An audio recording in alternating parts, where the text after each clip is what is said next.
encuadrado en el segundo día del tema científico del primer seminario de ingeniería hospitalaria. Yo esperaba, la verdad, menos afluencia, pero agradezco mucho vuestra presencia. Aún así, la noche ha sido larga y duradera, ¿verdad? Bien, nos faltan dos comunicantes que espero que no transversalen mucho y se puedan incorporar. Cuando pasen, por favor, les doy la comunicación para que la carguen, que no la han cargado, es de Chile y de INI, ¿vale? Y mientras tanto vamos a dar comienzo a esta sesión, puesto que el primer comunicante ya lo tenemos entre nosotros. Se trata de Pedro Quintero Jiménez y Ricardo Mangas Molina. Van a efectuar una comunicación a dúo, nunca lo hemos dicho, en la cual va a desempeñar nuestro amigo Pedro, y son miembros del Hospital Comarcal de la Zarquía de Málaga. Pedro, cuando quieras. Perdón, el nombre de la ponente de la comunicación: estudio comparativo realizado por el Servicio de Mantenimiento LED Fluorescencia. Cuando quieras. Gracias, Manuel. Te recuerdo que tienes 10 minutos, ¿vale? Sí, 9 minutos 47 segundos.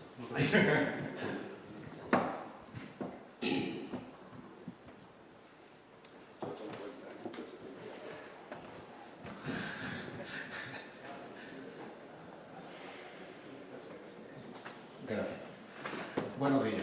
Me llamo Pedro Quintero, represento el Servicio de Mantenimiento del Hospital Comarcal de la Zarquía y lo que venimos a mostrar es un poco el trabajo de los últimos 3 años. Debido a la tendencia habitual a sustituir la fluorescencia por LED, nos planteamos la necesidad de encontrar algún estudio comparativo lo más aséptico posible que nos dijese si era o no era realmente rentable la sustitución de la iluminación LED y de sus ventajas.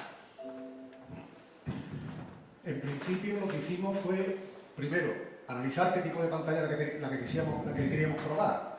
Entonces probamos diferentes tipos de pantallas de fluorescencia y al final decidimos que íbamos a hacer una pantalla, íbamos a comparar una pantalla de 4 tubos de 18 vatios con balasto electrónico ubicada en una consulta de urgencia en comparación con otra consulta con pantalla de fluorescencia LED de 44 vatios con la misma fisonomía, la misma iluminación exterior, la misma decoración, incluso el mismo uso. Lo que nos planteamos a la hora de escoger la pantalla LED, probamos durante 2 o 3 años diferentes tipos de dispositivos de iluminación LED y al final decidimos usar esta pantalla de un fabricante de reconocido prestigio español, pero que no quiere decir el nombre. Y aquí podéis ver las pantallas, que la consulta es similar, exactamente la misma, muy parecida, con la misma iluminación exterior, y como podéis ver el aspecto externo de la pantalla es de iluminación es perfecto. Lo que hicimos fue integrar en el sistema domótico, en el sistema de control automático del edificio, una serie de parámetros que nos pudiesen servir de comparación lo más fidedigna posible. Para ello dotamos a ambas instalaciones, tanto de relé como de transformadores de intensidad, como sondas de temperatura, y además hicimos una serie de mediciones periódicas de luminosidad, de forma que tuviésemos la mayor parte de los parámetros posibles de comparación. También intentamos hacer una comparación tanto del factor de potencia como de los armónicos generados, pero eso no lo voy a decir por la sencilla razón de que no hemos sido capaces de extraer datos fidedignos, datos reales, datos que pudieran ser mostrados. En esta pantalla, que es la pantalla de captura de datos, lo que podemos ver es tanto la temperatura superficial de la pantalla, el número de encendidos, el número de horas encendido, la intensidad instantánea y el consumo acumulado en el tiempo que llevamos. La primera sorpresa que nos llevamos es que los fluorescentes llevan 22.000 horas funcionando y no hemos sustituido nunca un tubo. Los marcamos el primer día y siguen siendo los mismos. Tampoco nos ha dado problemas ninguno la pantalla LED y lleva 21.000 horas. Eso en principio nos hace pensar que la amortización de la pantalla LED necesariamente viene dada exclusivamente por las reducciones de consumo, sin que se vea afectada en ningún caso por las tareas de mantenimiento ni de reposición.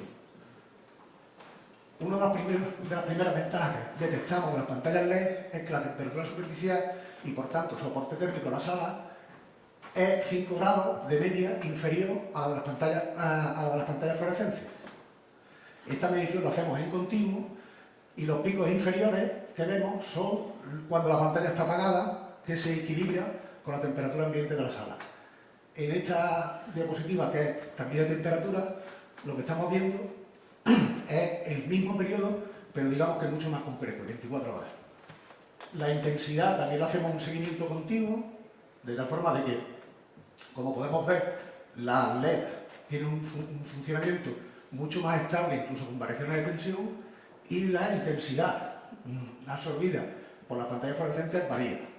Esta pantalla probablemente sea la más interesante de todas ellas, y es que nosotros hemos hecho más de 50 mediciones de luminosidad, siempre en el mismo sitio, siempre a las mismas horas, y siempre con el mismo equipo, incluso siempre la misma persona. De tal forma de que al principio las pantallas LED daban más luminosidad y al final, insisto, esto es el trabajo de 3 años, las pantallas LED están bajando de luminosidad más que la fluorescencia. Insisto en que no hemos cambiado ni un solo tubo en 22.000 horas de funcionamiento. Ese es un dato que a nosotros nos ha sorprendido, tanto que el LED está perdiendo más luminosidad que la fluorescencia y tanto la duración de los fluorescentes. Por tanto, la amortización de las pantallas fluorescentes, que es el concepto que nosotros creíamos buscar,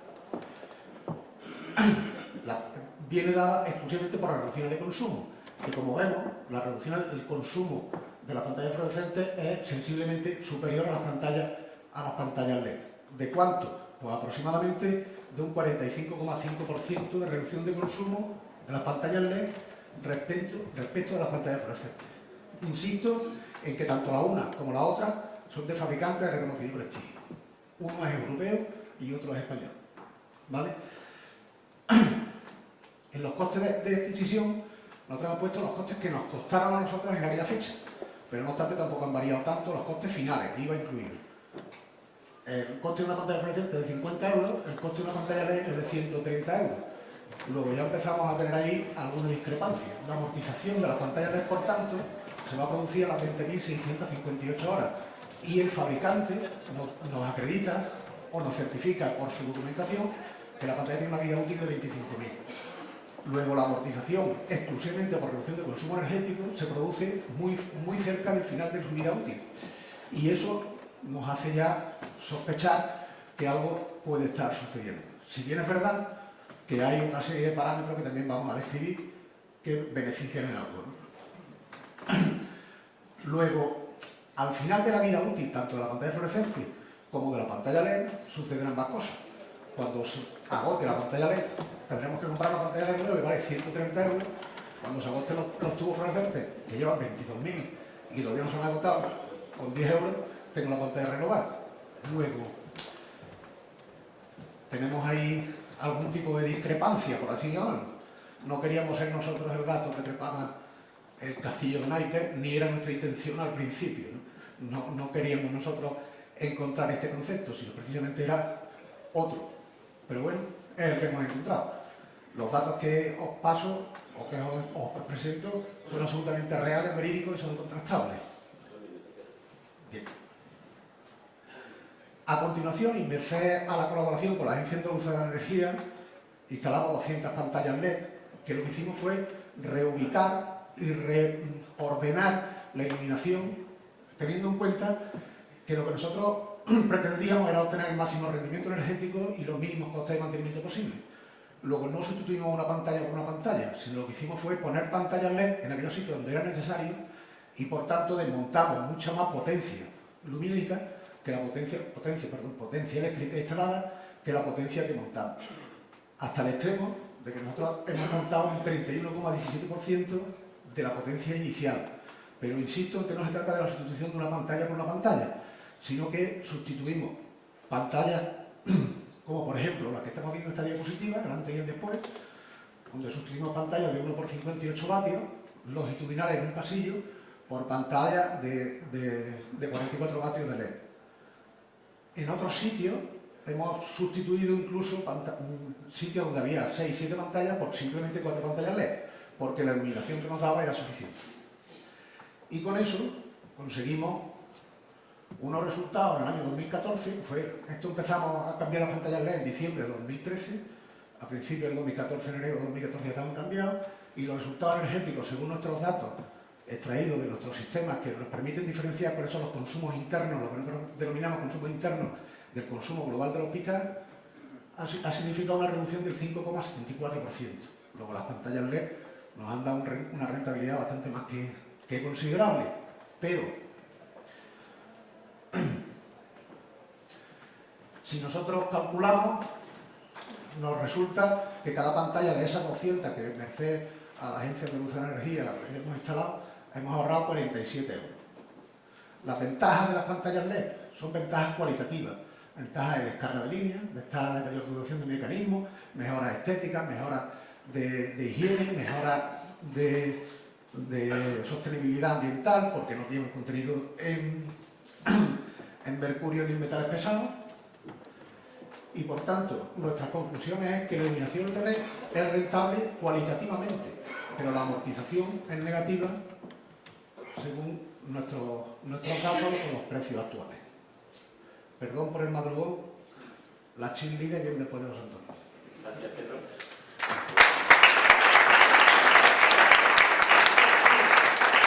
Lamento que sea así, pero el tiempo nuestro peor aliado y tenemos 10 minutos por presentación. A continuación, con la comunicación, gestión de obras de construcción en el ámbito hospitalario del Servicio Andaluz de Salud, consideración a tener en cuenta, José Antonio Ponce Ranea, Hospital Universitario Regional de Málaga. Cuando quieras, Antonio.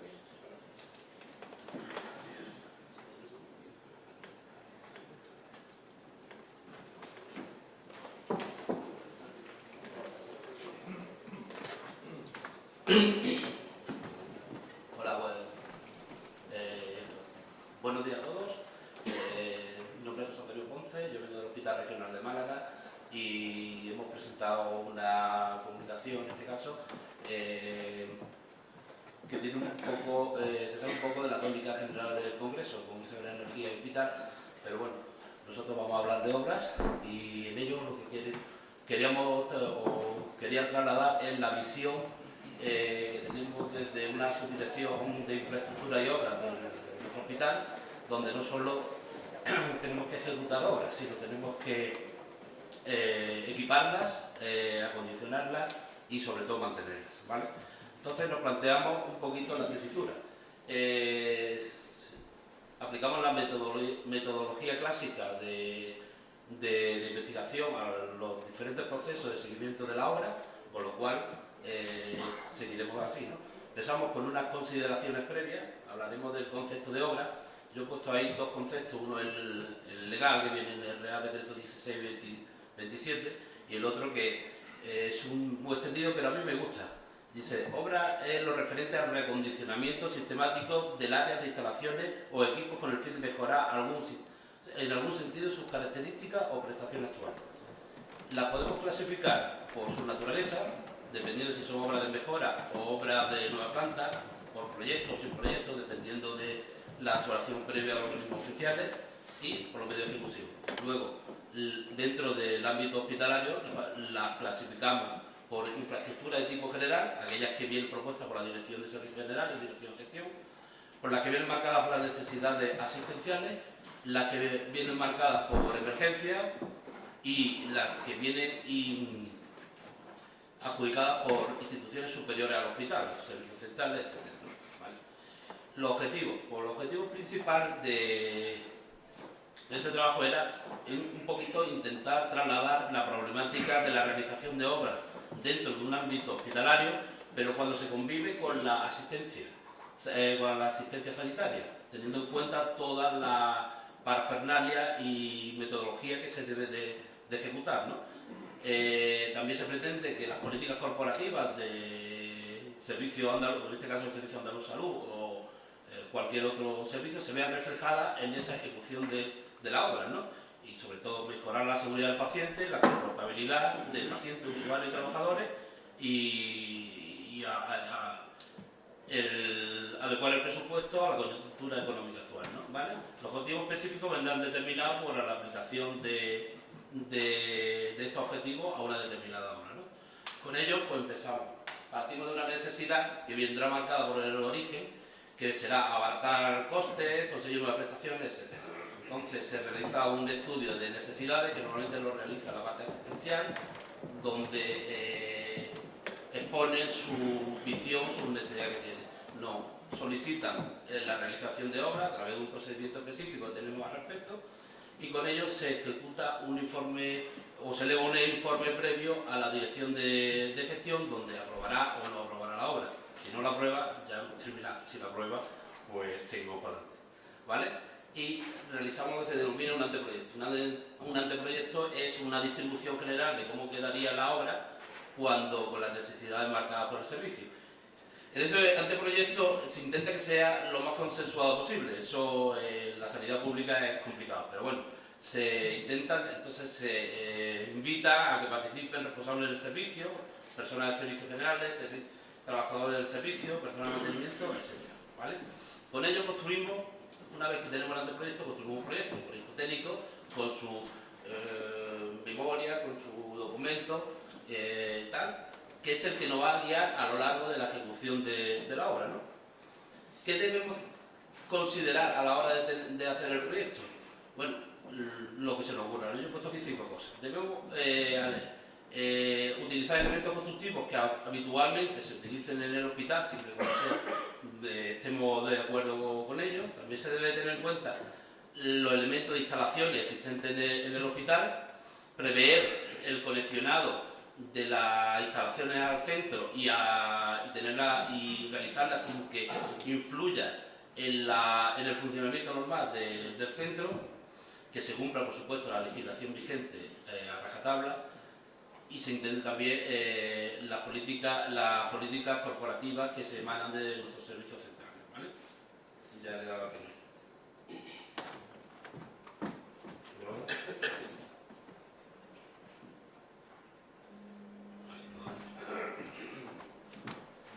Una vez que tenemos el proyecto, pues lo que tenemos que contratar, pues a través de la legislación vigente, en este caso la ley de contratos del sector público y el procedimiento adecuado, pues contrataremos el proyecto y contrataremos la dirección facultativa de la obra, ¿no? Y contrataremos la obra pública también, siguiendo también las indicaciones de la ley de contratos del sector público, ¿vale? Antes de empezar, hay una serie de mecanismos o de control previo del comienzo de la obra, como son la licencia y permiso, con la bioseguridad ambiental. Esto es una cosa muy a tener en cuenta, porque la idea es dar a entender la visión de realizar una obra cuando se está pasando actividad asistencial cerca, ¿no? Entonces tenemos que incidir mucho en el control ambiental de la obra, y para ello hacemos uso a veces de las recomendaciones existentes de la Sociedad Española de Medicina Preventiva. Formamos lo que es una comisión de obra formada por todos los estamentos que están dentro de las obras: servicio de mantenimiento, dirección seccional, medicina preventiva, parte facultativa. Clasificamos los niveles de riesgo de seguridad ambiental dependiendo del tipo de actividad que se vaya a realizar. Iremos desde el tipo A al D, menor demolición a mayor demolición. El grupo de riesgo, dependiendo del sitio donde se vaya a ejecutar, si son oficinas, a alto riesgo, que es el quirófano, y con ello construimos nuestra matriz de trabajo, donde las partes rayadas en color naranja es donde debemos hacer o aplicar medidas preventivas de control ambiental. Después tenemos el plan de gestión de residuos en la obra, marcado por el Real Decreto 105/2008 de 9 de febrero. Tenemos también la planificación de obras. Todo esto tiene que estar antes de comenzar, con la aplicación de la ley orgánica de la edificación. El plan de control de calidad, que es el desarrollo del artículo 14 de la LOE. Aplicación del código técnico, por supuesto, con todos sus documentos básicos. Aplicación de la ley de la ordenación de la edificación. Con eso, la ley de prevención de riesgos laborales, se me ha olvidado. A través del Real Decreto 1697 del 2007 de obras de construcción, ¿vale? Con todos sus anexos correspondientes.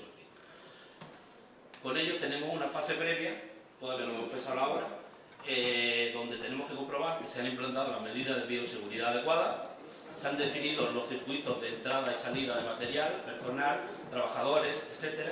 Se han realizado las desconexiones de la instalación del hospital en la zona de obra, se han tomado medidas de señalización adecuadas tanto de la zona de obra como la zona afectada por la obra, se ha comunicado al centro sanitario el comienzo de la obra, bien por notas interiores, megafonía, email masivos, etc. ¿Te quedas 2 minutos? ¿Cuánto? 2 minutos. 2 minutos, ¿vale?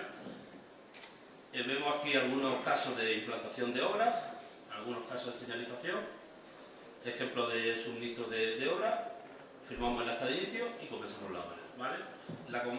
La obra comienza en la fase de demolición, donde tenemos que tener en cuenta las medidas de bioseguridad sean importantes, no genera ruido, no genera polvo. Fase de replanteo de obra, fundamental para que la obra llegue al camino indicado. Fase de construcción, pues lo clásico, el suelo, el techo, las instalaciones. Vemos aquí algún tipo de obra en diferentes fases. La recepción de obra, los documentos que indican la legislación que se deben de tener a la hora de recepcionar la obra y con ello recepcionamos la obra, ¿vale? Ahora tenemos que acondicionarla, acondicionamos las instalaciones con el mobiliario adecuado, la ponemos en servicio. Ponemos en servicio, tenemos que especificar protocolos de mantenimiento, protocolos al servicio de limpieza, informar al servicio del funcionamiento, a usuarios, a asociaciones, etc. ¿Vale? Con ello vemos algunas obras ya terminadas, ¿vale? El material utilizado, pues usamos Cheli, procedimiento y tal. Estamos trabajando en una aplicación informática que englobe todos los documentos y todas las fases. Lo siento. ¿Vale? Y ya, bueno, lo único que decir, medición terminal. Debemos de saber el grado de satisfacción que hemos conseguido con la obra, haciendo unas mediciones a pacientes, usuarios y trabajadores. Muchas gracias por todo.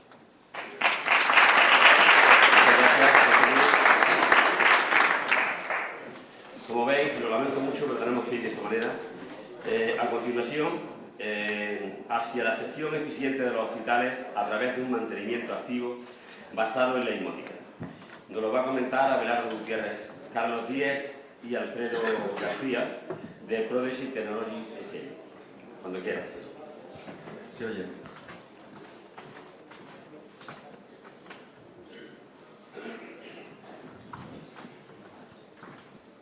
Hola, buenos días. Soy Abelardo Gutiérrez de la empresa Prodigy Technologies, donde soy el responsable de coordinación. Voy a presentar la ponencia con el título Hacia la gestión eficiente de hospitales a través de un mantenimiento activo basado en la inmótica. Bueno, yo creo que no es un misterio, y si no hago un resumen, de que ahora mismo en los hospitales hay una gestión deficiente de los activos presentes en el mundo. Esto se debe a varias causas. Una de las principales es la cuestión de que ha habido una incorporación de diferentes plataformas tecnológicas durante todos estos años.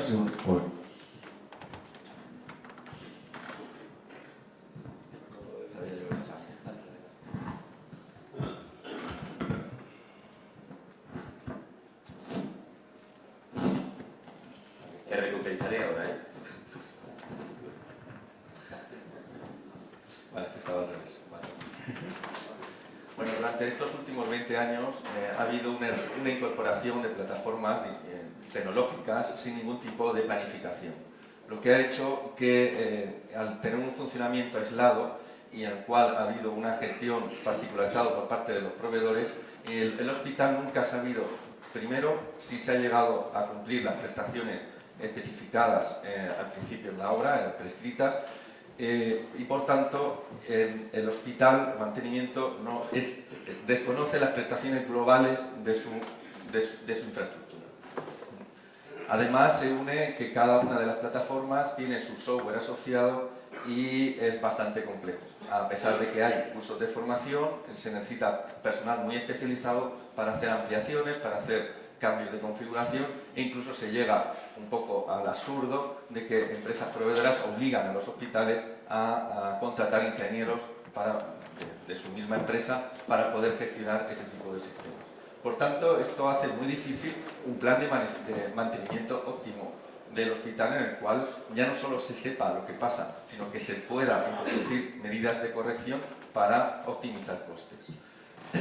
debido, sobre todo, un poquito recapitulo lo que he dicho antes, debido a la imposibilidad casi física de una integración física y virtual de integración funcional de todas las plataformas que hay en el hospital, una dependencia demasiado significativa de las ingenierías de integración que han puesto en marcha cada una de las plataformas software y por tanto eso impide una integración clara entre mantenimiento y los sistemas que gestiona y sobre todo que durante estos últimos años, y no es cuestión baladí, hay escasos recursos económicos. Por tanto, dentro de este contexto, la Inmótica se presenta como un sistema de automatización y control de cualquier activo presente en el hospital que puede ayudar a gestionar de una forma eficaz las especificaciones de todas las plataformas. Permite un ahorro de costes energéticos, garantiza una seguridad funcional de todas las plataformas presentes en el hospital y, sobre todo, garantiza un confort ambiental y profesional de todo el ámbito de la infraestructura y, en este caso, del hospital. ¿Vale? Además, puede adaptarse a toda la infraestructura presente, por lo tanto, como más tarde intentaré reflejar, se puede reducir los costes económicos de inversión. ¿Vale? Como he dicho, básicamente la Inmótica recibe información en los sistemas que controla directamente, las procesa y actúa sobre sistemas de iluminación, climatización, seguridad, control de accesos, etc. Pero lo importante en la Inmótica ya no solo es su actuación hardware, su actuación directa, sino que permite ser un agente aglutinador, porque debido a su carácter integrador, en la cual puede incorporar cualquier plataforma a través de interfaces de comunicación, es decir, puede gestionar información emitida por cada una de las plataformas que a lo mejor no son gestionadas directamente por ellas y por tanto puede mostrar al hospital, a mantenimiento del hospital, lo que está ocurriendo dentro de cada una de las plataformas presentes en el ámbito sanitario. Por supuesto puede gestionar parámetros funcionales, pero lo que quiero remarcar es que se puede, dentro de una estrategia logística o una estrategia del hospital, puede todos los proveedores integrarse en una única plataforma de forma que, pactando una mensajería adecuada, puede recibir parámetros relacionados con el mantenimiento, con el funcionamiento del sistema y, por tanto, adelantarse incluso a futuras averías. Bueno. La Inmótica también se presenta como un ente coordinador que permite optimizar labores de mantenimiento y coordinador porque puede incluso adelantarse, como estoy diciendo, a averías que todavía no han sido detectadas por el hospital. Y permite coordinar todos los servicios técnicos de todos los proveedores. En una única plataforma pueden identificarse de qué naturaleza es la avería y, por tanto, pueden avisarse al servicio técnico correspondiente aumentando la velocidad de actuación frente a cualquier avería. Y sobre todo permite un procedimiento normalizado de actuación para todas las plataformas. No tenemos que restringirnos a la forma de actuar de cada uno de los proveedores, ¿vale? Eso puede ser cuestión del SAP que gestione en la plataforma Inmótica. Pero para el Hospital B, un único interlocutor y una única forma de actuación. Explicado lo que es la Inmótica, lo que creo que es muy importante es que los hospitales también cambien el modo de gestión del mantenimiento.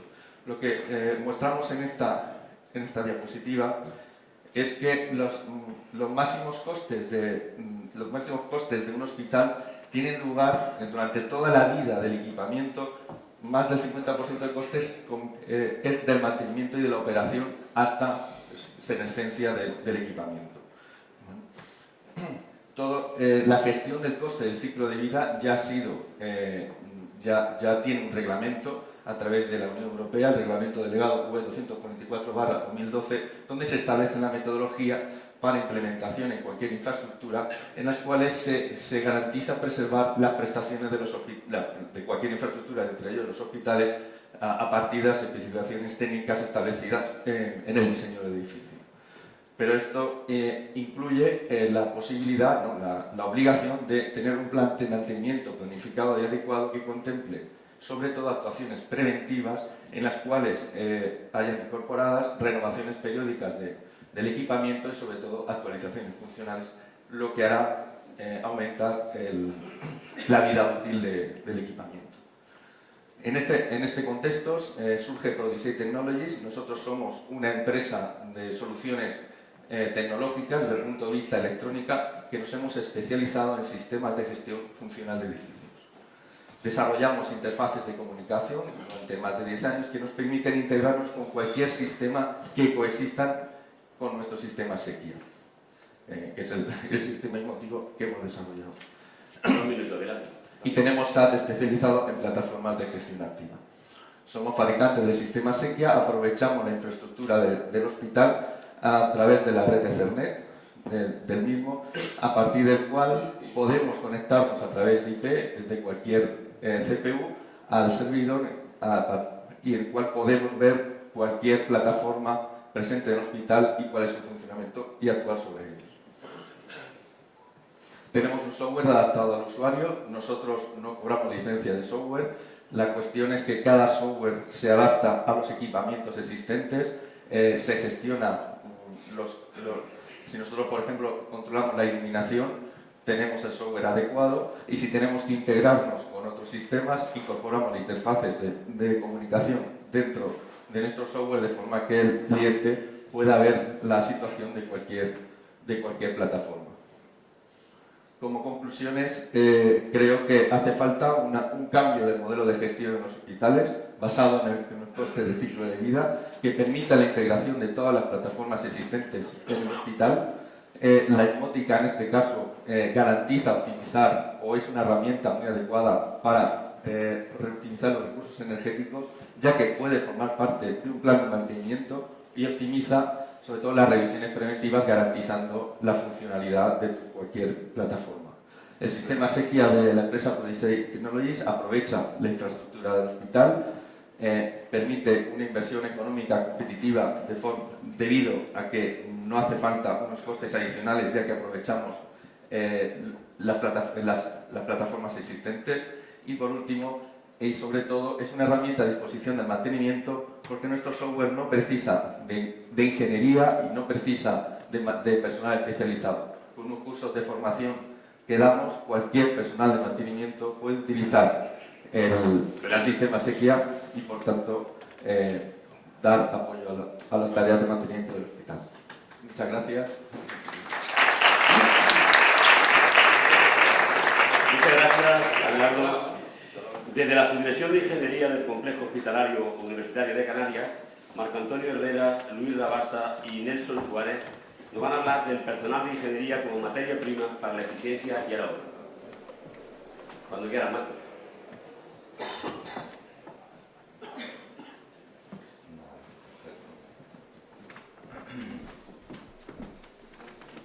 Buenos días, mi nombre es Marco Herrera, soy trabajador de la Subdirección de Ingeniería del Complejo Hospitalario Universitario de Canarias.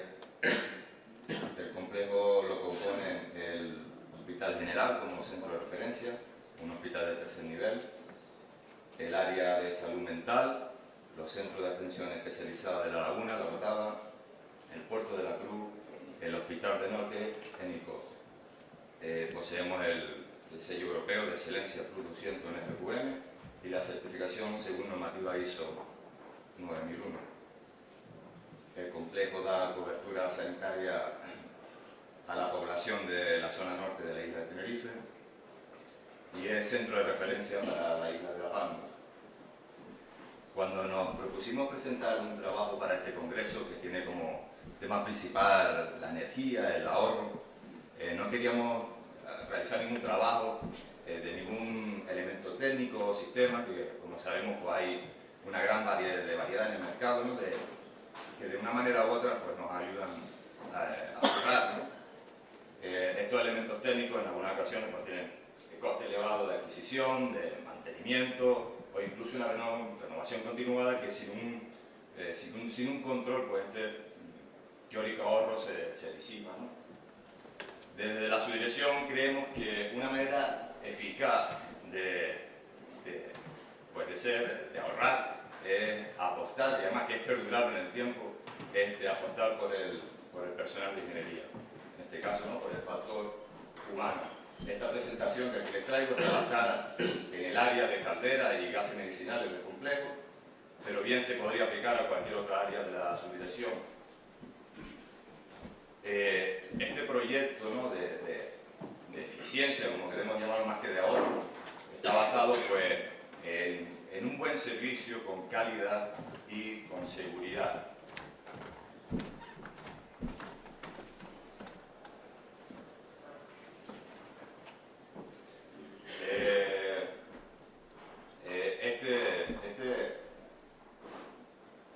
Este proyecto, ¿no?, digamos que comienza con la selección, continúa con la formación y lo que hace que sea perdurable en el tiempo, pues la motivación y participación de los trabajadores. Esta selección se realiza conjuntamente con la Subdirección de Ingeniería, con el propio Departamento de Recursos Humanos del complejo. Para nosotros es muy importante que participe la jefatura de la subdirección en esta selección para determinar, por medio de entrevistas, de currículum, de pruebas selectivas, de prácticas de empresa, cuál es el trabajador o el aspirante que reúne las mejores condiciones para el puesto a cubrir.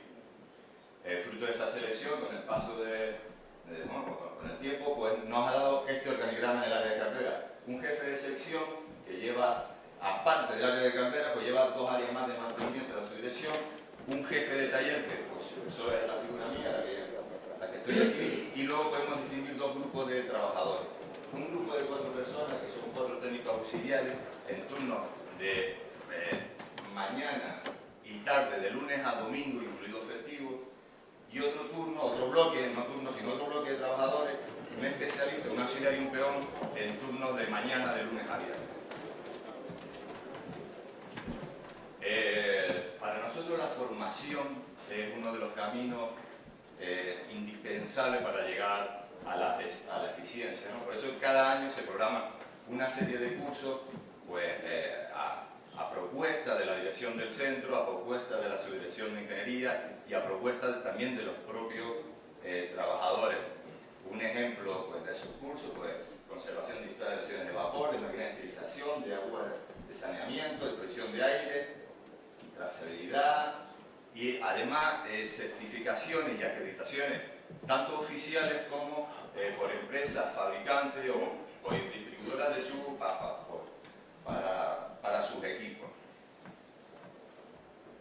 Motivación. Cuando hablamos de motivación, primero tenemos que sentar las bases de los pilares básicos de las relaciones personales y laborales, ¿no? Como es pues, el compañerismo, la lealtad, la humildad, etcétera, etcétera.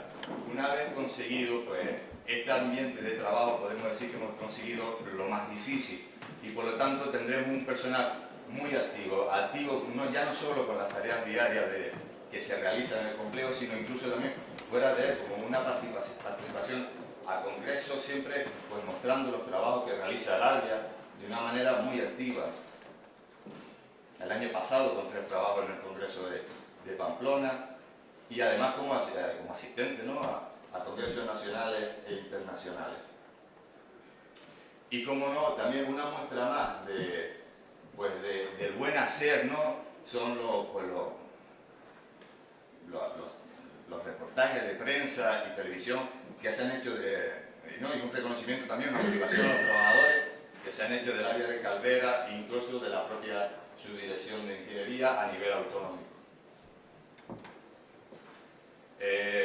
Yo realmente lo que quiero hacerles llegar a ustedes es que con el personal que antes he descrito, pues gestionamos el 100% de las instalaciones y equipos de toda el área, de todo el complejo. A algunos les parecerá poco, ahora a otros mucho. Voy a dar un ejemplo de esas instalaciones que las podemos diferenciar en 3 grandes grupos. Todo lo que tiene que ver con instalaciones y envases de gases medicinales, que aquí tenemos que destacar que tenemos, junto con las empresas proveedoras, un sistema informático de trazabilidad de toda la botella del complejo.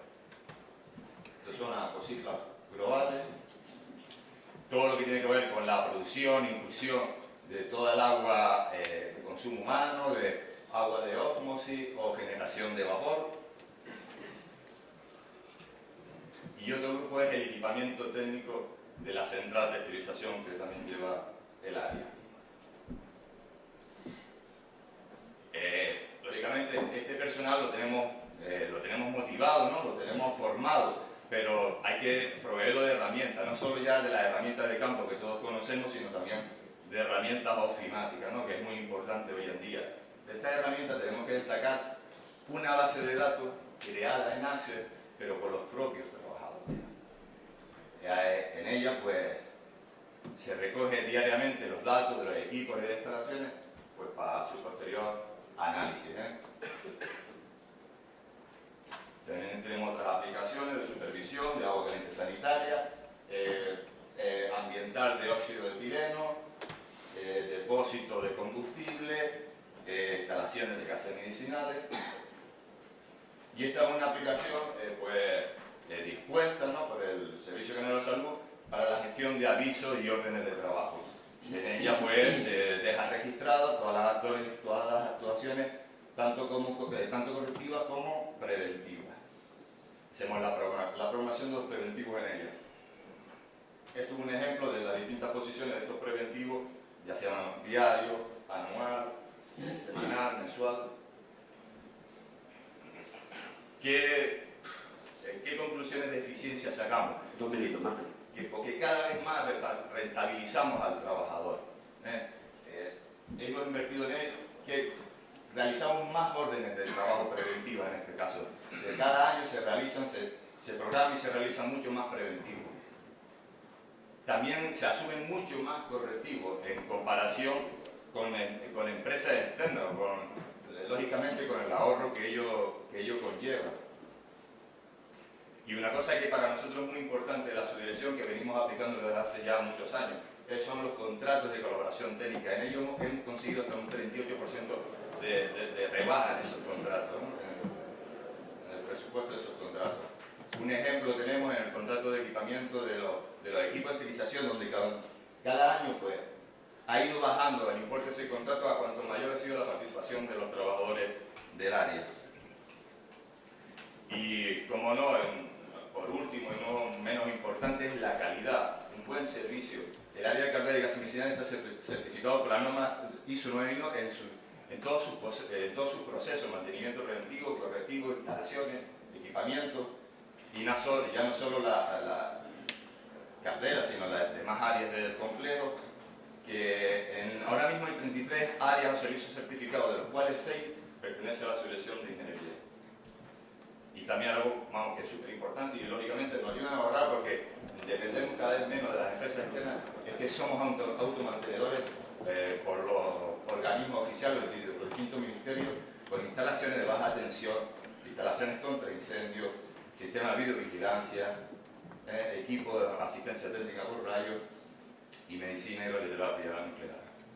Pues nada más, muchas gracias por su atención. Muchas gracias, secretario. Después entraremos contigo en debate para ver si ese personal de verdad cumple con esa expectativa. Gracias. Bien. Sí. Desde la Jefatura de Ventas de Modernizaciones de Sile, Luis Martín nos va a hablar de la modernización del transporte vertical en instalaciones hospitalarias. Cuando quieran, Luis.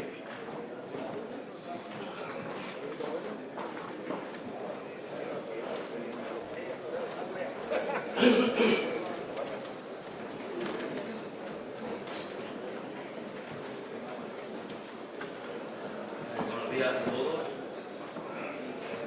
Muy buenos días, y antes que nada agradecer la oportunidad de estar hoy aquí.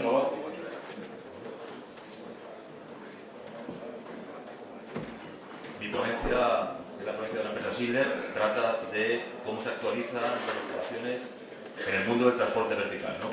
Ya saben ustedes la importancia que tiene el ascensor dentro de un hospital, ¿no? Entonces, un poco los puntitos que vamos a hablar hoy serían estos. En el capítulo 1 vamos a hablar de la planificación mediante un plan director de actualización de las instalaciones. En el capítulo 2, un modo de trabajo, una tecnología objetivo y luego quién es en el sector hospitalario, ¿no? ¿Por qué hablamos de la planificación? ¿Por qué es tan importante para nosotros planificar? Es tan importante planificar porque dentro de lo que es la vida de un hospital, desde que se instala un ascensor, que una vida media de un ascensor puede ser de unos 25 años, tenemos que entender que el ascensor es vital en un hospital porque llega un enfermo a un área de urgencias y lo primero que pensamos es en el montacamillas. Ese montacamillas tiene que llevar a esa persona a un sitio de atención. Pensemos en los montainstrumentales, pensemos en los montabiberones, pensemos en los montacarros, ¿no? Pensemos en los montacamillas, pensemos en los ascensores de público. Y si seguimos pensando, hasta tenemos el antiguo montamuertos, que se dice, ¿no? Perdón por llamarlo así, pero es así en el sector nuestro, ¿no? En el mundo de un hospital puede haber más de 9 tipos de transporte diferentes asociados al mundo vertical. Más de 9 tipos de transporte. Por no pensar en las escaleras mecánicas, que últimamente se están metiendo también en los hospitales, en las zonas donde hay una gran atención de consultas externas, por ejemplo. Antiguamente era impensable, pero ahora también se está dando esta situación. Y nosotros hablamos de la planificación, ¿por qué? Porque planificar supone precisamente esto que les comentaba. Tenemos un montón de instalaciones, sin las cuales un hospital no puede funcionar. Si un hospital, como cualquiera de los que ustedes tienen, no funcionaran mañana los ascensores, pues aquello sería realmente inviable que pudiera funcionar. Es lo que les pongo ahí. Ahí tienen ustedes lo que son los movimientos de los pacientes en cama, hospitales y quirófanos, los montacamillas, los montacarros de comida y limpieza. A nadie se le ocurre un hospital sin de servicio de lencería para poder hacer la atención a las camas, por ejemplo, los minicarros, ¿no? Entonces, este plan director, ¿por qué Schindler piensa en un plan director de modernizaciones? Para que las instalaciones no sean una urgencia, sino que haya una programación en función del número de horas de trabajo de un equipo en el que pensemos que hay que modernizarlo, ¿de acuerdo? Esto es como cuando en el mundo de la aviación se empezó a hablar de que había que cambiar determinadas piezas en un número determinado de horas, ¿no? No esperar a que se rompa la pieza estando en vuelo, ¿verdad? Esto más o menos es parecido, ¿no? Lo que queremos transmitir, ¿no? ¿Cómo se eligen las instalaciones al final para que formen parte de un plan director de modernización de un hospital? Pues se pueden elegir de muchas maneras. Las que a nosotros se nos ocurren, por ejemplo, son dos, más o menos, las que tenemos importantes, ¿no? Lo que sería el nivel de criticidad y la prioridad de la modernización. ¿Qué es el nivel de criticidad, por ejemplo? Pues nosotros en los hospitales que estamos trabajando intentamos hacer ver a la dirección del hospital que ellos mismos piensen con qué ascensores no podrían abrir mañana el hospital. Pues mire, yo es que sin este servicio mañana no abro. Muy bien. Entonces, si mañana no abrimos, ¿qué tenemos que pensar? Tenemos que pensar, por ejemplo, que dentro de lo crítico que es un ascensor en un hospital, no es lo mismo el ascensor de urgencias o el de quirófanos, ¿de acuerdo? Que uno, por ejemplo, que es de servicio interno para movimiento del propio personal del edificio, ¿de acuerdo? Que también necesita ser modernizado, ¿de acuerdo? Pero si nos centramos en lo que es realmente crítico, hablamos del famoso nivel 1, ¿no? Del famoso nivel 1. En el nivel 1 meteríamos los ascensores de urgencias, de quirófanos, de pulgo general, suministros esenciales, ¿de acuerdo? Ese sería el nivel siempre que nos tiene más que preocupar. ¿Por qué? Porque es aquel, como les comentaba, sin el cual no abrimos mañana. En el nivel 2 hablaríamos de aquellas instalaciones en las cuales se dispone de un acceso alternativo. ¿Por qué? Porque muchas veces en los hospitales hay verticales atendidas por diferentes núcleos de ascensores. Entonces, dentro de lo que es un servicio crítico, si hay diferentes plantas que se pueden atender por diferentes núcleos de ascensores, no es tan crítico. Y en el nivel 3, estamos hablando del nivel 3, como aquel nivel en las que siendo importantes no son vitales, ¿de acuerdo? Entonces, lo que llamamos prioridad de la modernización tiene que ver con los niveles en los cuales se moverían las verticales diferentes de ascensores. Vale. ¿Cómo se planifica una modernización? ¿Qué le sirve a un técnico de un hospital para decidir qué ascensor hay que modernizar primero, ¿no? Porque habrá que tener un criterio, ¿no? Siempre la persona del hospital nos tiene cerca, pero bueno, al final los técnicos son ustedes y tienen también que tener un criterio. ¿Cuál sería el criterio? El criterio podría ser los años de servicio que lleva la instalación. Tenemos ascensores funcionando del año 75, que montaba la antigua Giesa, que luego fue Giesa Schindler y luego Schindler, ¿no? Esto es muy importante. Si un aparato lleva 30 años funcionando, debemos de pensar que en algún momento tenemos que hacer algo con él. Si lo trasladamos al mundo de la automoción, no sé cuántos coches de 30 años siguen funcionando por las calles, no lo sé. Pero ascensores de 30 años sí que hay, y los hospitales los tienen. Entonces, debemos de pensar en la antigüedad. Tenemos que pensar en la adaptación a la normativa. Saben ustedes que la normativa va cambiando y los asesores se tienen que adaptar a la normativa. Este es otro criterio para modernizar. Luego tenemos que ver si hemos hecho algún tipo de actuación por la normativa local y no solo nacional. tenemos también que pensar si la instalación que vamos a modernizar aprovechamos también, y debido a que es una instalación de bajo rendimiento energético, ya que la modernizamos, pasamos a una mejor eficiencia. ¿Por qué? Tenemos máquinas, sistemas en corriente continua, los antiguos Barrionar que habían. Los Barrionar se están sustituyendo todos desde hace muchos años por tecnología en corriente alterna, que incluso ahora devuelve corriente a la red, cosa que antes eran impensables, ¿no? Aquí lo explico, eso es de corriente continua, ¿de acuerdo?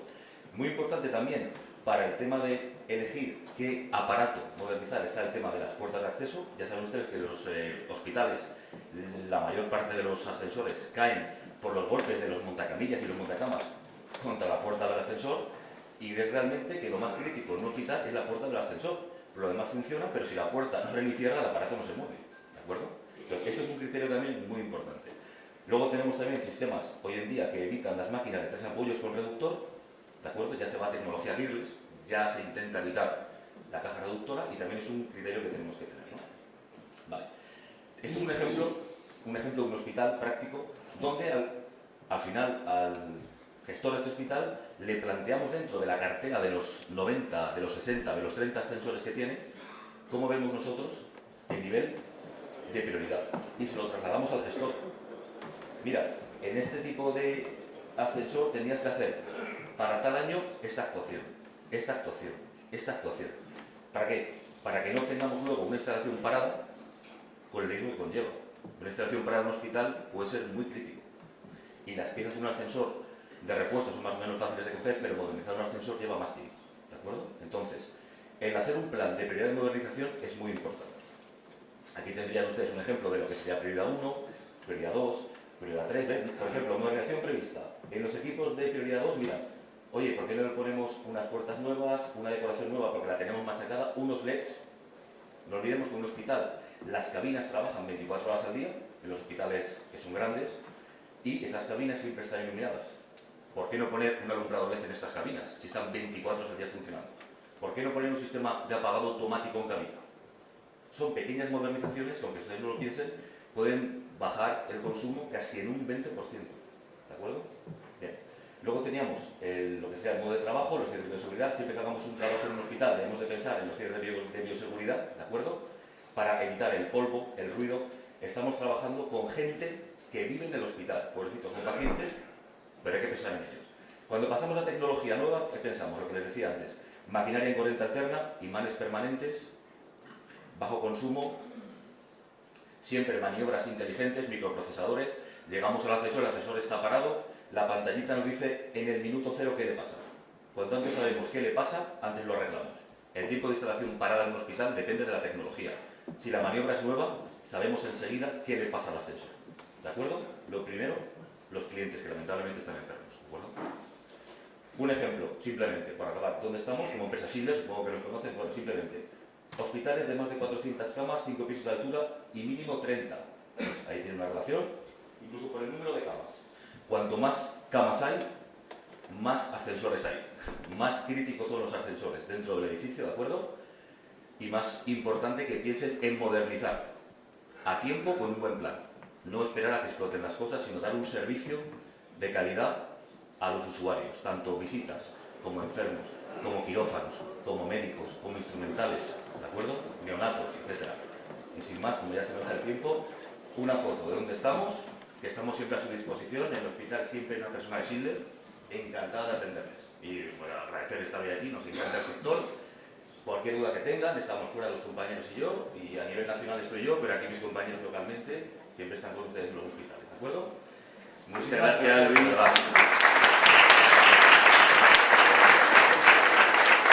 Esperamos que este temario no te hagamos mucho daño, porque tenemos 42 ascensores en el hospital y contamos con vuestro apoyo, ¿vale? Bien, vamos a por la sexta comunicación, que nos la va a traer el responsable del tema hospitalario de Simón, Pablo Garzón. Nos va a hablar de un caso práctico de ahorro energético en la iluminación del Hospital de Barcelona. Cuando quieras, Pablo. Buenos días, muchas gracias a todos por estar aquí. Bueno, 10 minutos no es mucho, ya lo decía Manuel, pero también te obliga a sintetizar. Nos pidieron hacer un caso práctico de ahorro energético por suerte tenemos bastantes casos a donde elegir.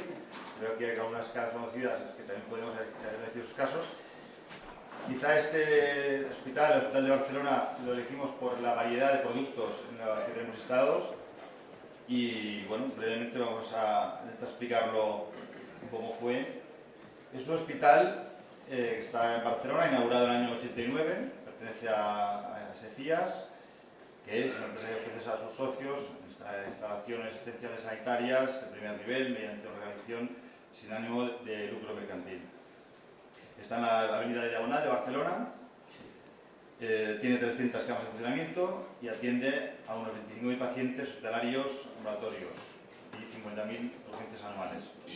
Tiene quirófanos, 5 salas de partos y tiene un perfil marcadamente de hospital de agudos.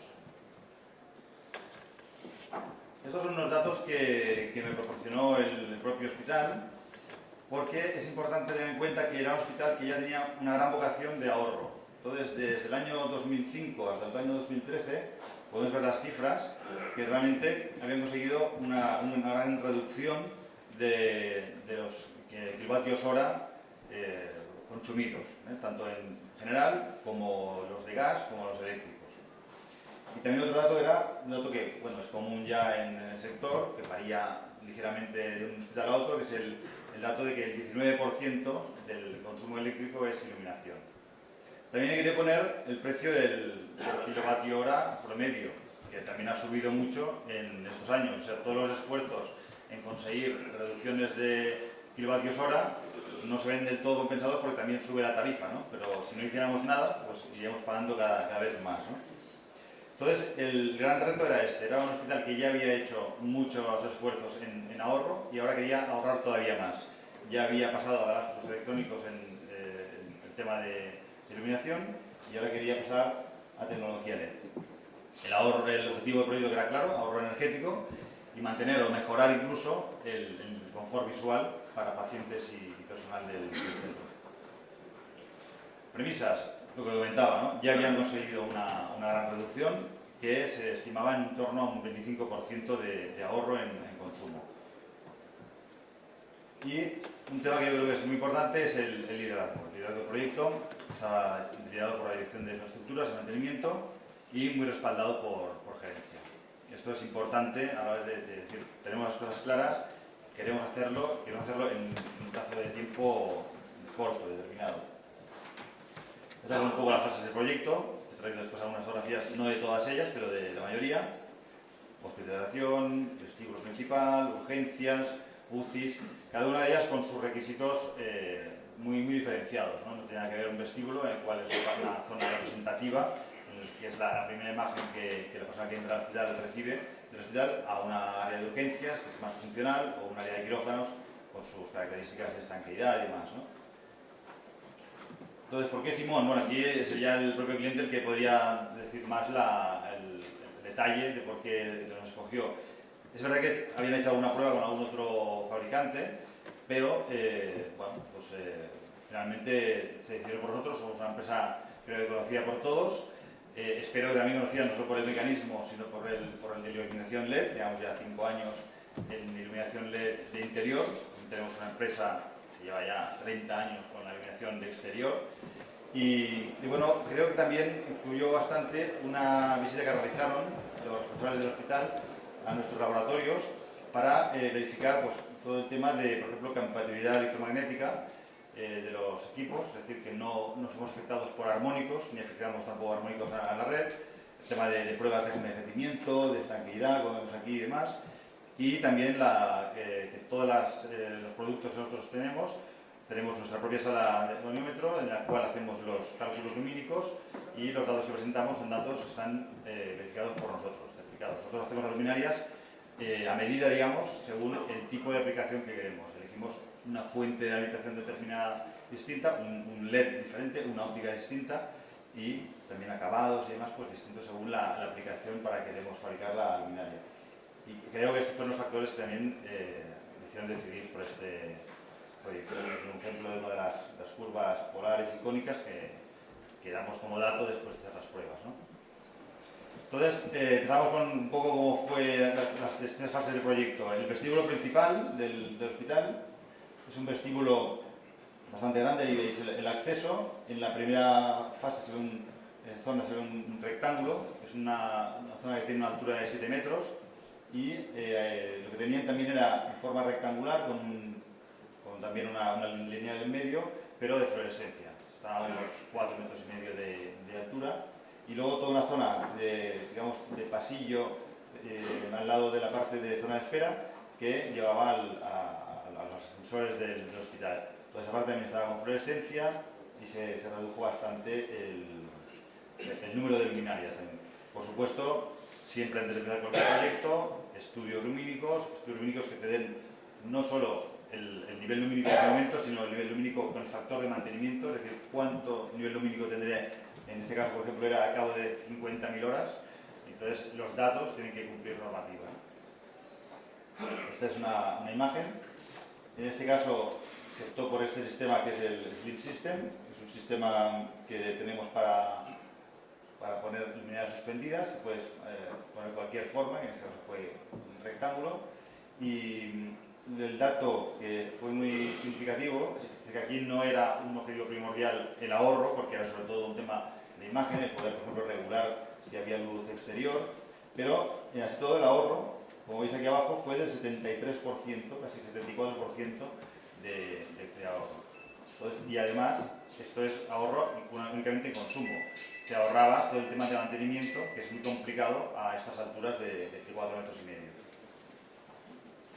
Otra zona, que es esta que os comentaba, ahí está la entrada principal, vienes hacia aquí, hacia los ascensores, es toda esta línea que había de fluorescencias, se redujo a la mitad de luminarias y son luminarias que consumen también la mitad. Por tanto, los ahorros también fueron del 72% de ahorro energético en esta área.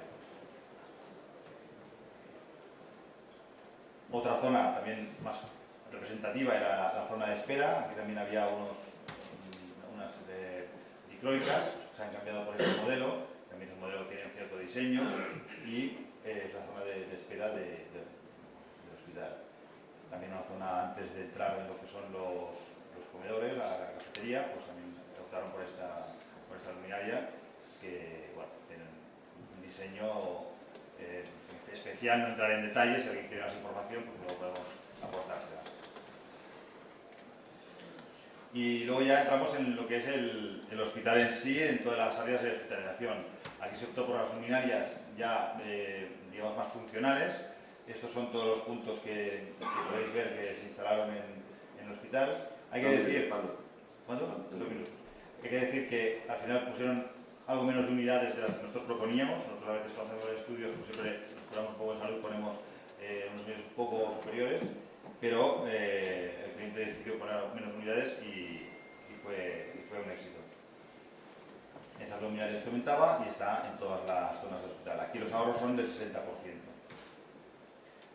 Un dato interesante que aportó el cliente, los tiempos de instalación, ¿no? Una vez compras, en este caso 67 downlights para una planta, pues 2 personas un día, de hecho una mañana, los pueden cambiar. Es decir, desde el momento que recibes el material, puedes estar ya ahorrando. Otro dato importante, una ventaja adicional, la reducción de las corrientes de fugas. Es algo que no era un objetivo, pero se consiguió y se resolvió temas que había, problemas de armónicos. Esta es la tabla general, en la que vemos ya todas de las plantas que se hizo el cambio, y también la planta baja con la entrada y demás, y los ahorros. Al final, el ahorro total que se consiguió fue del 61%, con lo cual se puede decir que como conclusión se ha conseguido un gran ahorro energético, ahorro en mantenimiento, no solo la mano de obra de cambiar o de comprar unos tubos, sino también la gestión de repuestos y demás. Y se ha mejorado el confort visual para pacientes personal, mayor nivel lumínico y por último también la estética, ¿no? Gracias al diseño de producto. Pues nada más. Muchas gracias. Muchas gracias.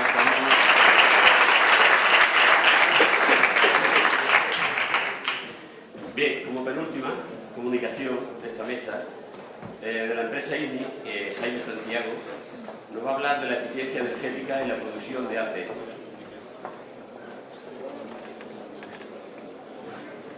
Cuando quieras, Pablo. Jaime, perdón. Hola. Sí.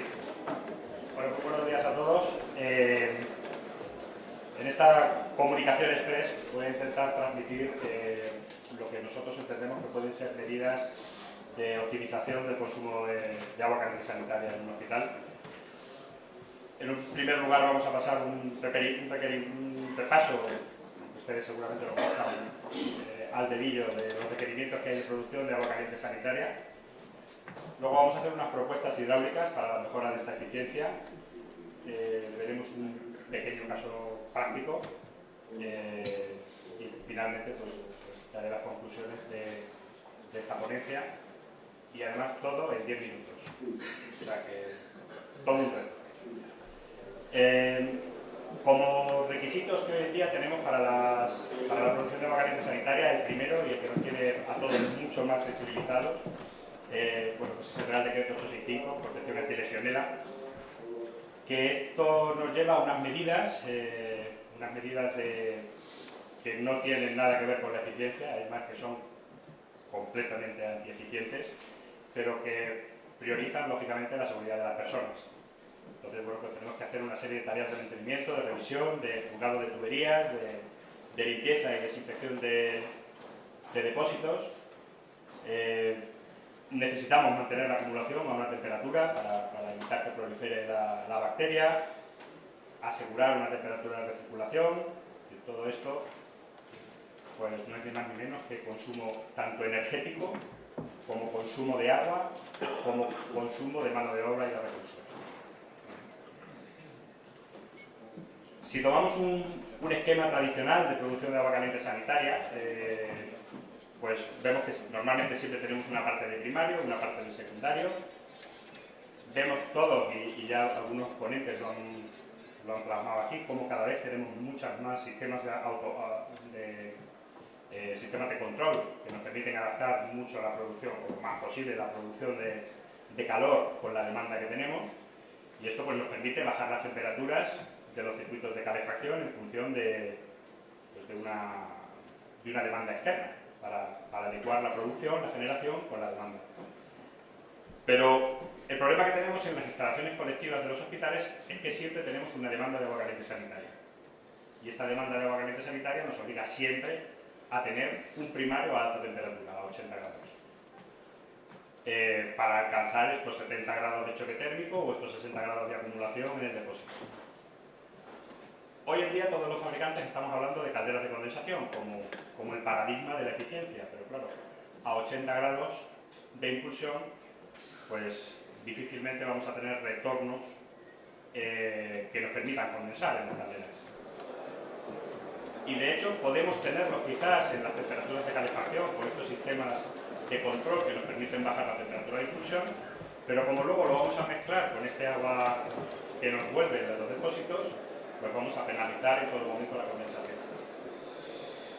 El objetivo de esta presentación es ver de qué manera podemos minimizar este efecto y ver cómo ya en el mercado hay productos que nos permiten trabajar de esta manera a alta temperatura, pero condensando el circuito de condensación. Es decir, el esquema tradicional no nos vale en calderas de condensación, y este es uno de los primeros mensajes. Siempre que ponemos una caldera de condensación, tenemos que darle al foco. Tenemos que empezar a pensar que ya tenemos que tener el retorno lo más frío posible y estudiar el esquema para tener el retorno lo más frío posible. En este sentido, lo que nosotros estamos desarrollando, lo que nosotros hemos propuesto hace ya bastantes años, es la separación de retornos. Tener calderas con varios retornos, con dos retornos, un retorno de alta y un retorno de baja, que nos evite hacer esa mezcla, que nos evite subir la temperatura de retorno y que por tanto pues nos permita condensar.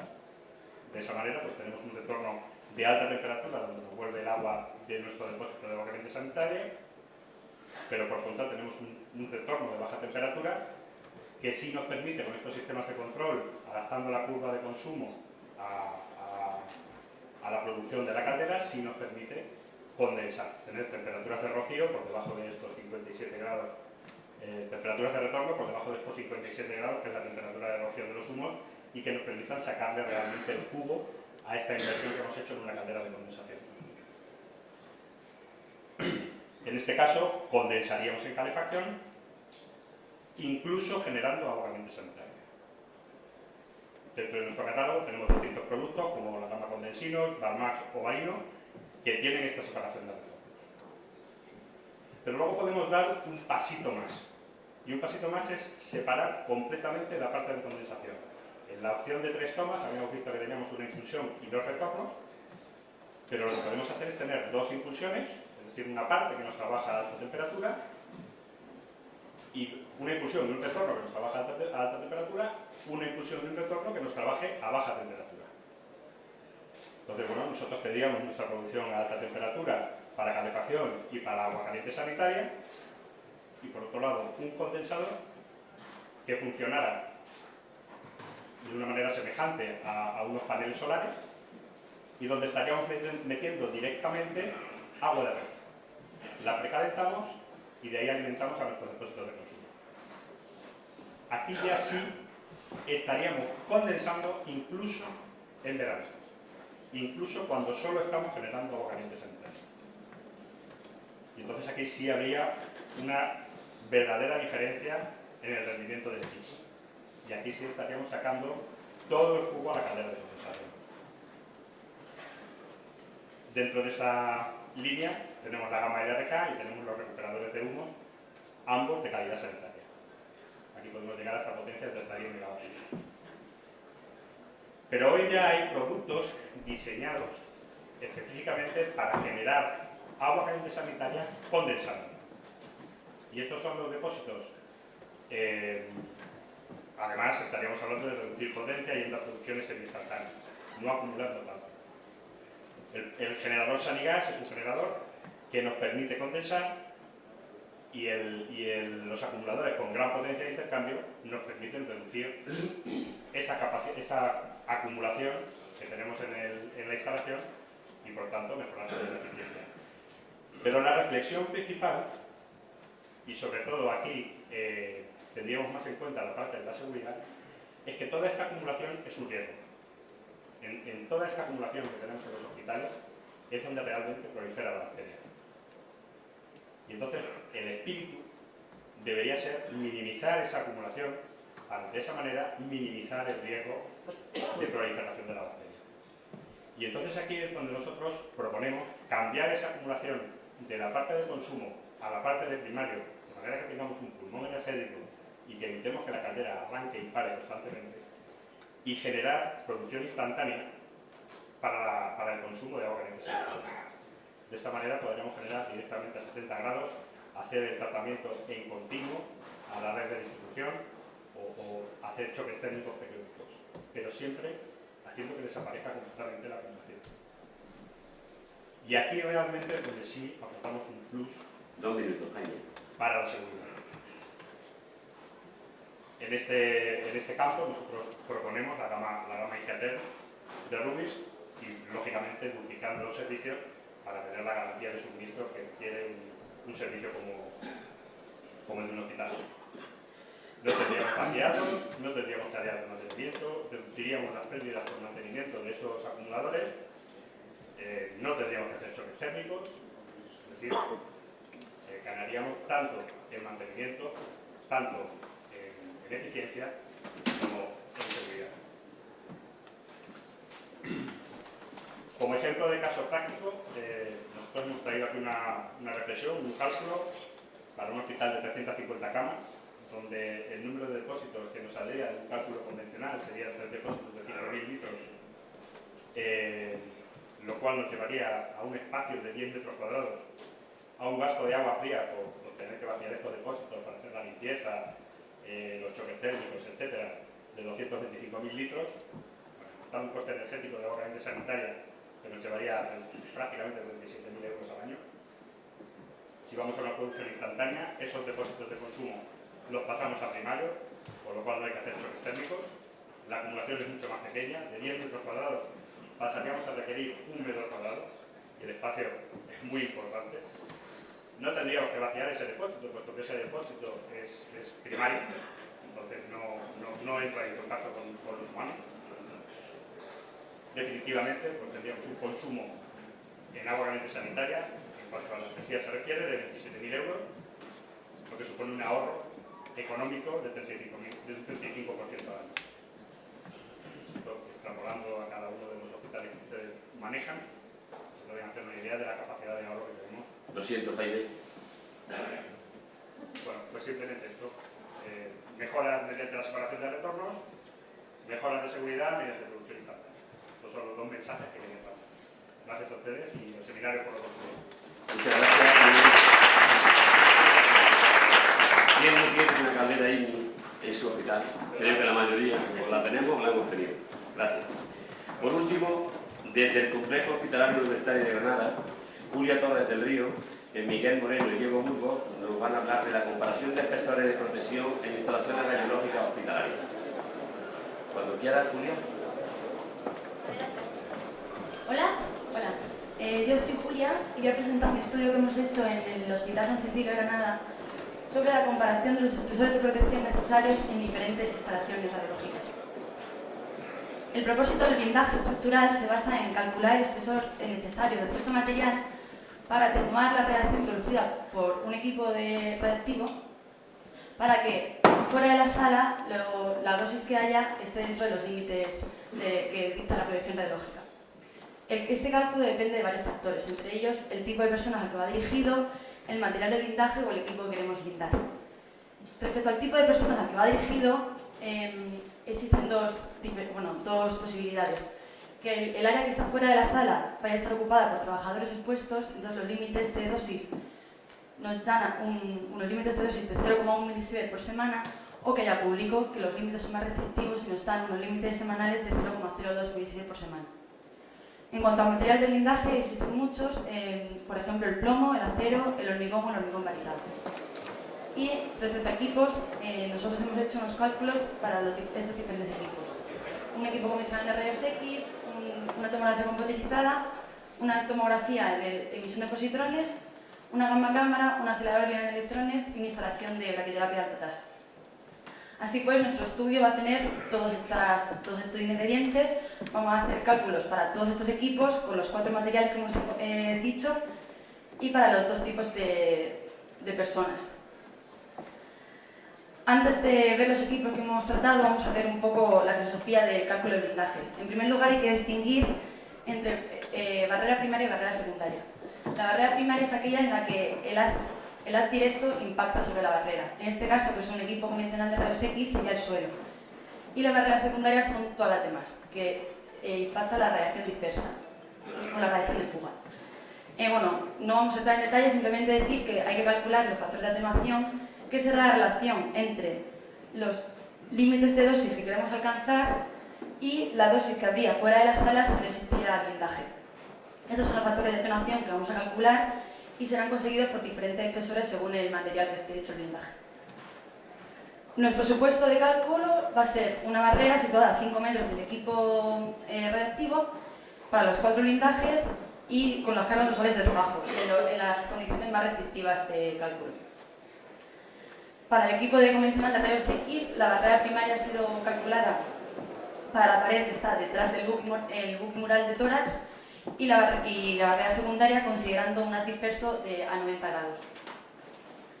Para el equipo de TAC se ha considerado solo barrera secundaria, porque la barrera primaria no existe, y también a 90 grados. Estos 2 casos se han hecho los cálculos según las recomendaciones dadas por el Consejo Nacional Americano de Protección Radiológica. En el caso del PET, las condiciones de cálculo son vamos a calcular el blindaje para la sala de espera donde están los pacientes ya inyectados. Son pacientes adultos inyectados con flor 18 con una actividad de 17 megabecqueros. Entran en la sala tras 30 minutos de ser inyectados y permanecen 1 hora en la sala. Se han considerado 15 pacientes al día, o 75 pacientes semanales. En el caso de la gamma cámara, como los límites de dosis ya se cumplen sin blindaje para una gamma cámara normal, se ha hecho el cálculo para un SPECTAC y los cálculos se han hecho para el TAC. Igual que en la anterior ocasión, se han considerado 15 pacientes al día y en los mismos cálculos. Para el caso del acelerador lineal de electrones, se ha considerado un acelerador que hace de radiación de fotones de energías de 6 y 15 megavoltios y con cargas de trabajo usuales en este tipo de instalaciones. Y por último, una instalación de braquiterapia de alta tasa que cuenta con una fuente de iridio 192 con una actividad de 370 gigabecquerels y que tiene una carga semanal de 2 horas de tratamiento. Bueno, aquí ya podemos ver los resultados. Estos son el material necesario, los centímetros, para los 4 tipos de material, para cada equipo, dependiendo de que el haz sea directo o disperso, es decir, que la barrera sea primera o sea secundaria. No vamos a entrar en detalles aquí porque hay muchos números, simplemente como ejemplo ver el acelerador de electrones, como en la barrera primaria los centímetros varían desde 30 centímetros de plomo hasta, por ejemplo, 200 centímetros de hormigón. Pero bueno, los resultados son más visibles en esta gráfica, en estas dos gráficas. En la izquierda tenemos la gráfica del precio del blindaje de euro por metro cuadrado para los diferentes equipos. P, el TAC, la gama cámara, el equipo de rayos X primaria y secundaria, y el acelerador de electrones primera y secundaria y la braquiterapia alta tasa. En azul está el plomo, en lila el acero, en verde el hormigón varitado y en rojo el hormigón. Bueno, y en la gráfica de la derecha es similar a la izquierda, es igual, solo que en vez de poner los precios, el euro por metro cuadrado, son los espesores en centímetros. Y el resto es igual. Bueno, en cuanto al precio de los blindajes, lo primero que se ve es que el más caro es el plomo, y hay que darse cuenta que las escalas son diferentes. Mientras que arriba la escala va de 0 a 300 euros por metro cuadrado, aunque la media en estos equipos está de 50 a 100 euros por metro cuadrado, sin embargo, en el caso del acelerador de electrones y de la braquiterapia, va desde 0 a 12.000 euros por metro cuadrado. Así pues, ya vemos que en este tipo de instalaciones del acelerador, bueno, hay mucha diferencia entre blindar con plomo, que nos estaríamos yendo a 12.000 euros por metro cuadrado, en el haz directo, o a 6.000 euros por metro cuadrado en la barrera secundaria, a gastarnos pues, unos 1.000 euros por metro cuadrado si es el caso del hormigón. Pero también tenemos que darnos cuenta del espesor. En esta gráfica pasa lo contrario, mientras que aquí el precio más alto es el del plomo y el más bajo es el del hormigón, aquí el menor espesor es el del plomo y el mayor espesor es el del hormigón. Como ya hemos dicho antes, por ejemplo, en el caso del acelerador de electrones necesitaríamos 2 metros de blindaje de hormigón, por lo cual necesitamos unos requerimientos mínimos de espacio. Y bueno, esto explica un poco los diferentes blindajes que utilizan en cada instalación. Por ejemplo, en las instalaciones radiológicas de equipos convencionales de rayos X se suele utilizar el plomo porque el precio no es muy diferente y sin embargo su instalación es muy fácil. Se fabrica en láminas de 2 milímetros de grosor y se coloca ya en salas que están ya construidas y no hace falta obrar más. Sin embargo, en el caso de aceleradores, si es posible, se utilizar el plomo ya que tiene un ahorro significativo. Bueno, para resumir las conclusiones, el blindaje más económico es el hormigón, aunque es el de mayor espesor. El hormigón varitado es algo más caro que el normal, pero sí puede ser interesante cuando no disponemos del espacio suficiente. El acero es el que menos se recomienda, solo se utiliza cuando no tenemos ninguna de las, o sea, cuando los dos requerimientos se ven comprometidos, tanto el precio como el espacio. Y como ya hemos dicho, el plomo es el más usado en equipos de rayos X por su facilidad de colocación cuando la estructura de la sala ya está realizada. Bueno, eso es todo y muchas gracias.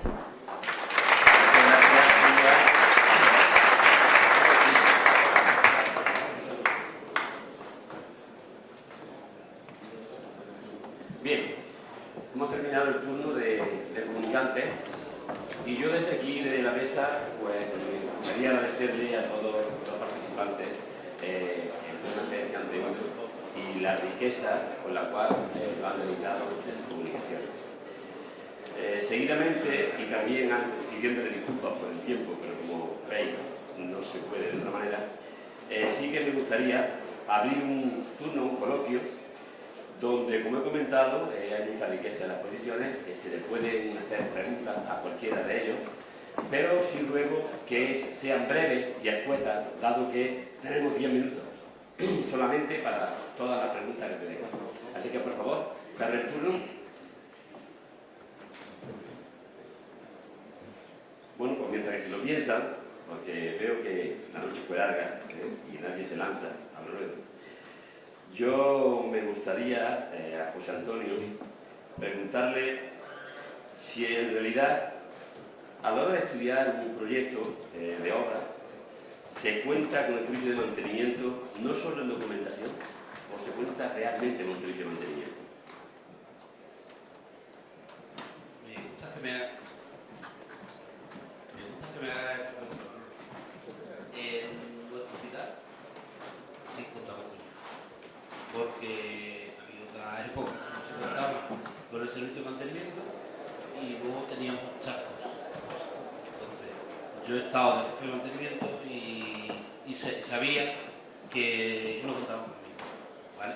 Pero ahora estoy en otra disposición y yo cuento con el servicio de mantenimiento. Es más, hay discusiones o decisiones que toma el servicio de mantenimiento y yo esas no las tomo. Me agrada oírlo porque es lamentable que en los servicios de obra de los hospitales, no de todos, cuando mantenimiento llega a la obra, pues no te dejan pasar o ya está presentada. Y contigo no han contado para las instalaciones para nada. Y después vienen los problemas. Te van dejando los fondos de saco en las reformas, te van dejando una trampilla para poder controlar, no puedes cambiar los filtros del clima. En fin, infinidad de historias que podríamos mencionar y por eso me agrada que diga aquí que sí contáis directamente con el servicio de mantenimiento. Lo cual no quiere decir que todo se salga bien, ¿no? No. Lo cual no quiere decir. Pero contamos con ello y además nosotros cuando terminamos una obra hacemos una jornada de formación a todo el servicio de mantenimiento, formándolos de cómo funcionan los sistemas de las instalaciones y todo el tema. Ahora sí, siempre se les escapa algo, pero la idea nuestra es contar con ellos y que ellos sean partícipes de la obra. Como ya he dicho al principio, no solo lo ejecutamos, sino que tenemos que mantener luego. Si yo me fuera, pues a la mejor sería de otra manera, pero es que estamos allí, ¿vale? Muchísimas gracias, José Antonio. ¿Alguna pregunta? Veo que no lo lanzáis. Los 10 minutos me voy a cargar yo solo. Bueno, pues me gustaría preguntarle a Marco si se considera suficiente los recursos humanos que no han mencionado para atender con calidad las instalaciones que mantenéis en vuestro hospital, o solamente ese equipo de recursos humanos que han mencionado se dedica a realizar preventivo. No, para nada. Hacemos preventivo, no solo nosotros, también empresas porque tenemos acuerdos con ellos y lo realizan, ¿no? Siempre bajo nuestro control y nuestra supervisión y nuestra programación, incluso de los conocimientos externos. Y hacemos un gran número también de correctivos, igual que las empresas, pero el mayor peso lo tenemos nosotros, sin duda, de correctivo. Trabajamos con muy pocas empresas, de verdad, muy poquitas. Casi con una mano te las podría contar. Y le metemos mano prácticamente a todo, a una formación, lógicamente, a una acreditación en otra, pero sí, hacemos bastante. ¿Y qué tiempo de respuesta dais con tan poco personal a una avería grande en una instalación? Mira, como tenemos una gestión de calidad, tenemos una serie de indicadores sobre los tiempos de respuesta, los tiempos de atendimiento y los avisos todos nos llegan. Los avisos todos nos llegan a través del programa, ¿no? De la aplicación que nos ha dispuesto el Servicio Canario de Salud. Ahí se mide todo. Estamos en torno a 30 o 40 minutos de atención a las incidencias de este tipo de usuarios. Cuando están, digamos, nuestra sede central está en el Hospital General. Lógicamente, para los centros periféricos a veces ni es tanto la urgencia, ni tampoco es tan rápida la respuesta. Pero es un tiempo relativamente, estamos en torno a los 30 o 40 minutos de respuesta ante cuando, digamos, es una avería ordinaria, urgente, lógicamente, con una llamada de teléfono se atiende, tampoco hay que hacer más papitas que el Papa, ¿no? Correcto, muchas gracias, Marco. Bien, ¿alguna pregunta? Pues bueno, como vamos de tiempo mal y ya no con los 5 minutillos, agradezco vuestra asistencia y a los comunicantes y muchas gracias.